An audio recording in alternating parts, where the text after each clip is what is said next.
MS ধোনির জীবনের ওপর বানানো সিনেমাটা মনে আছে নিশ্চয়ই। এই সিনেমা যে বদলে দিতে পারে একজন পাকিস্তানি ক্রিকেটারের জীবন, আর সেই ক্রিকেটারই রোববার ভারতের বিপক্ষে মাঠে নামবেন। শুনতে অবিশ্বাস্য লাগলেও এটাই সত্যি। সিনেমাটা ছিল MS Dhoni the untold story, আর যার জীবন বদলে গেছে তিনি পাকিস্তানের স্পিনার উসমান তারিক। অর্থকষ্টে একসময় পাকিস্তান ছেড়ে দুবাইয়ে সেলসম্যানের চাকরি নিয়েছিলেন ডানহাতি এই স্পিনার। ক্রিকেটার হওয়ার স্বপ্ন প্রায় ছেড়েই দিয়েছিলেন, কিন্তু ধোনির সংগ্রামের গল্প দেখে আবারও সাহস পান। মনে হয় তিনিও পারবেন।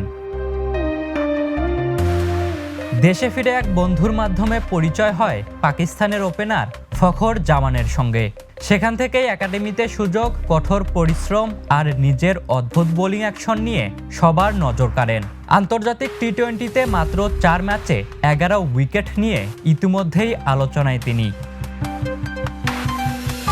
উসমানের বোলিং অ্যাকশন নিয়ে বিতর্ক উঠলেও দুবার পরীক্ষায় পাশ করেছেন। তাই উসমান তারিকের বোলিংটা বৈধ বলেই মনে করেন ভারতের সাবেক ক্রিকেটার রবিচন্দ্রন অশ্বিনও।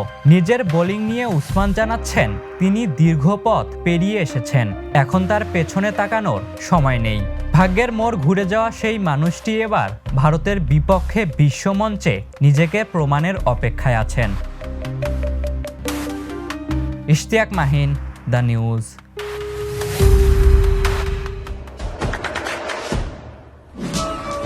দেশে দেশে সবার সাথে দ্য নিউজ।